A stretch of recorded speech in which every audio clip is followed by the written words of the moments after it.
जी हाँ दोस्तों, आप लोगों ने देखा कि जब रजत अमन को छुड़ा करके जेल से ले आता है, तभी सभी शादी के लिए इनकार कर देती है और कहने लगती है कि मैं तुमसे सगाई नहीं कर सकता, क्योंकि मेरी ऋण में बहन का गुनहगार ये है, इसलिए मैं शादी के लिए तैयार नहीं हूँ। आप इसे जेल में वापस डाल आइए, वरना मैं तुमसे सगाई नहीं कर सकती। तभी रजत बोलता है कि मुझे कुछ बोलने का मौका मिलेगा, वरना कि अपने ही आप बकवास करती रहोगी सब लोग। तो बोलता है, रजत बोलता है कि मैंने इस अमन को नहीं छुड़वाया है, अमन को पुलिस ने खुद ब खुद जेल से रिहा कर दिया है, और मैंने उन्हें तुम चाहती थी कि रिन्मे का गुनहगार पकड़ा जाए, इसीलिए रिन्मे का तो गुनहगार पकड़ा गया, ये कोई और कर रहा था, ये अमन की कोई चाल नहीं। ये सब सुनकर के रिन्मे को बहुत ही धक्का लगता है। वो सोचने लगती है कि अमन ने मुझसे कहते थे कि मैंने ऐसा कुछ नहीं किया है, मुझे गलत मत समझो। जी हाँ दोस्तों, आपको एपिसोड की शुरुआत से बताते हैं कि क्या होने वाला, किस तरह से अमन ने उसे छुड़ा करके अपनी बेगुनाही का सबूत दे दिया। पर अभी असली गुनहगार नहीं पकड़ा गया है, ये तो आप लोगों को अच्छे से पता ही होगा। पर अमन असली गुनहगार नहीं है। जी हाँ दोस्तों, तभी आप लोग देखिएगा कि जब रजत की सगाई होने की बारी आती है, तभी रजत कहता है कि मुझे माँ अभी थोड़ी देर काम है, मैं होकर के अभी आता हूँ। और कुछ देर, 1 घंटा बीत जाता है। जब रजत वापस नहीं आता है तो ईशा मैम परेशान होने लगती है और बोलती हैं कि रजत ये ऐसा कैसे कर सकता है, ये क्यों तमाशा कर रहा है, उसे सगाई नहीं करनी थी तो मत करता, मेरी बेटी उसकी सगाई के लिए मरी थोड़ो न जा रही थी। पर शांतनु कहता है कि थोड़ा सब्र करो, आ जाएगा। रजत तो बोलती है ईशा मैम की मैं कितनी देर सब्र करूं, 1 घंटा हो चुका है और रजत का कुछ अता पता नहीं है। तभी उसी तीर से ठक्कर साहब गुजरते हैं, तो तभी पूछते हैं शांतनु, ठक्कर साहब रजत कहाँ रह गया है। तभी श्री बोलती है कि रजत का कुछ पता चला, तो कहने लगता नहीं, और रजत का तो कोई पता नहीं है कहाँ गया हुआ है। रजत के पिता और उसकी पूरी फैमिली परेशान हो रही थी। तभी सभी हरनी आगे आकर के कहने लगती है कि मुझे कुछ बोलने का मौका मिलेगा, ये सब क्यों तमाशा मेरा लगा हुआ है, और सब लोगों के सामने मेरी बेइज्जती क्यों करवाई जा रही है। रजत को सगाई नहीं करनी थी, कहाँ गया है रजत, उसे जल्द से जल्द बुलाओ। तो श्री कुछ नहीं बोल पाती और कहने लगती है थोड़ा माहौल को समझो, आ जाएगा, रजत कहीं गया होगा। कुछ देर बाद जब लकी आता है तो कहने लगता है कि रजत भाई आ गए हैं। तो रजत जब आता है अंदर को, तो रजत से पूछते हैं, श्री पूछने लगती रजत कहाँ रह गए थे इतनी वक्त। तभी देखती है कि अमन आ गया है उसके पीछे। जब अमन को देखती हैं तो सारे लोग चौंक जाते, और तभी सभी बोलती है ये यहाँ क्या कर रहा है। तो कहने लगता है तुम्हारा सवाल ये नहीं है, तुम्हारा सवाल ये था कि अमन को बेगुनाही का सबूत देना था। अमन ने गुनाह नहीं किया है, ये मेरा वादा है, और जिसने गुनाह किया वो सलाखों के पीछे है। मैंने उसे पैसे दे करके छुड़वा करके नहीं लाया हूँ, वो खुद ब खुद उसे पुलिस ने छोड़ दिया है, वो जेल से रिहा हो गया था, और उसने गुनाह नहीं किया, गुनाह जिसने किया था वो जेल में है। और अगर आप लोग इजाज़त दो तो मैं अमन को अपने फंक्शन में अटेंड करने के लिए इजाज़त दे सकता हूँ, कि ये मेरा दोस्त है, दोस्त से बढ़कर मेरे लिए ये भाई है। मुझे अच्छी तरह से पता है कि मेरा अमन ऐसा नहीं कर सकता। तो कहने लगते हैं कुछ नहीं, ईशा मैम बोलती है, और सभी भी कुछ नहीं। तभी अमन वहाँ से जाने लगता है और कहने लगता है रिनमे, तुम अगर कहो मैं यहाँ रुकूं, अगर तुम नहीं कहोगी तो मैं यहाँ से चला जाऊँगा।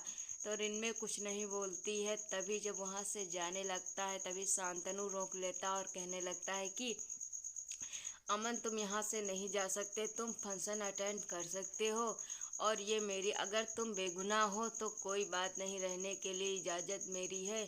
और इतना कह करके तभी सभी की सगाई के लिए कहने लगते हैं जल्द से चलो, और पंडित जी मुहूर्त निकला जा रहा है। तभी रजत से श्री पूछती है कि रजत तुम इतनी देर कहाँ थे। तो रजत कुछ नहीं बताता है। तो अमन रहने लगता है ये गाड़ी में सो गए थे, और मैं जब जेल से छूटा तो मैं इसके ऑफिस गया, तो ऑफिस में रजत नहीं, तभी मैंने देखा कि इनकी गाड़ी पार्किंग में खड़ी थी तो देखा रजत उसमें सो रहा था, तो मैंने रजत को जगाया और जगा करके यहाँ लाया। और वो तभी उससे बोला कि जल्दी से आ, तो तुम्हारी इंजॉयमेंट है, तुम यहाँ क्या कर रहे हो। फिर रजत को तैयार करके मैं जल्द से जल्द यहाँ लेकर के आया और तभी सगाई की तैयारियाँ चालू होने लगती हैं दोस्तों। तभी जब शादी होने के समय, सगाई होने के समय सभी कहने लगती है, तभी तारा बोलती है कि ये छोटी सी रिंग, इसमें कोई डायमंड नहीं है। और तो रजत कहता है कोई बात नहीं, वो पहन लेते, इतनी सिंपल सी रिंग ले कर के आए हो। तो कहने लगती है, मैं सभी बोलती है ये मेरे आई बाबा की पसंद है और किसी की नहीं, आपको पहनना ही होगा। तो वो रजत उसे रिंग पहना देता है। तभी जब रजत की बारी आती है, तो जब रजत से कहा जाता है निकालो, तभी तारा बोल देती है कि मेरा भाई भाभी तुम्हारे लिए रिंग डायमंड की लेकर के आया होगा और वो इतनी अच्छी रिंग होगी जो तुम्हें देख करके तुम लगेगा कि ये असली डायमंड है। तभी रजत बोलता है कि मैं रिंग नहीं लाया हूँ। तभी तारा सोचने लगती है अब तो मेरी टांग खींच की जाएगी। तभी बोलती है, सभी कुछ लोगों को लगता था बड़ा भारी का वहम हो गया था कि मुझे। तभी श्री अपनी अंगूठी निकाल करके देने लगती है और कहने लगती है, सभी बेटा आपने सगाई में अपनी आई का लहंगा पहना था, आज मेरी अंगूठी आप सगाई में पहन लीजिएगा। तभी कहने लगती है कोई बात नहीं आंटी, मैं रिंग नहीं लाए हैं तो कोई बात नहीं। तभी बताती है सभी रजत से कि आपको तो पता होना चाहिए था, आज के दिन रिंग जरूरी रहती है, फिर क्यों नहीं लाए। तभी रजत से कहने लगती है, रजत बोलता है कि हाँ मेरे पास एक रिंग है। तो सारे लोग चौंक जाते हैं, कहने लगते हैं ऐसी कौन सी रिंग है, क्या रजत सभी को रिंग पहनाएगा। कौन सी रिंग लेकर के सभी के लिए रजत लाया है, आप लोग जरूर कमेंट करके बताना। तभी होता है क्या, जो जो उस दिन जब उस दिन जो बना रही थी, उसकी बेटी जो बनाई थी रिंग, वही रिंग वो दे रही थी। कहने लगती है पापा ये मैंने तुम्हारे लिए बनाई है रिंग। वही रिंग सभी को पहना देते। उस माहौल में बहुत ही खुशियाँ हो जाती। इधर आ दोस्तों, आप लोगों को देखने को मिलने वाला है, जो आशिका होती है वो हर्ष को समझा रही होती है। कहने लगती है आप टेंशन मत करिएगा, सही की कस्टडी मुझे ही सिर्फ मिलेगी और किसी को नहीं। पर उससे गलत फहमी हो रही थी कि सही की कस्टडी तो अब सभी को मिलने वाली है, क्योंकि वो रजत की पत्नी बनने वाली है। फिर दोस्तों आप लोगों को देखने को मिलने वाला है। तभी कहने लगती है सभी कि मुझे अगर मेरी सगाई नहीं हुई तो मुझे सही की कस्टडी कभी नहीं मिलेगी, पर मुझे शादी करनी होगी चुपचाप।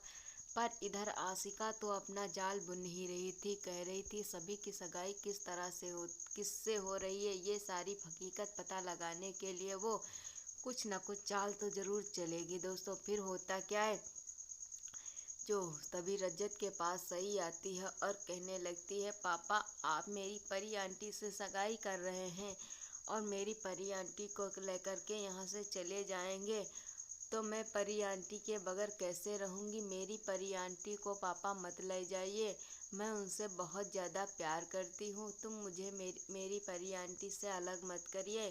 तभी रजत उसे गोद में उठा लेता है और कहने लगता है बेटा आप टेंशन मत करिएगा, मैं आपकी परी आंटी को कभी अलग नहीं होने दूंगी।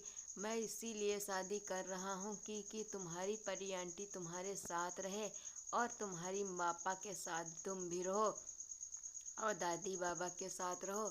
मैं तो कहने लगती मैं मम्मा के साथ तो रहती हूँ और मम्मा आपके साथ पापा नहीं रहती है, और इसी तरह से परी आंटी की भी शादी हो जाएगी तो वो भी मेरे साथ नहीं रहेगी, वो तुम्हारे साथ रहेगी, आप शादी मत करिएगा। तभी रजत बोलता है कि बेटा टेंशन मत करो, मैं तुम्हारी परी आंटी को तुम्हारे लिए ही शादी के लिए मना रहा हूँ, क्योंकि मैं उनसे शादी सिर्फ तुम्हारी वजह से करना। जी हाँ दोस्तों, ये तो आप लोगों को पता होना चाहिए कि रजत की सभी से शादी क्यों हो रही है। अगले एपिसोड में बने रहिए, तब तक के लिए टाटा बाय बाय दोस्तों।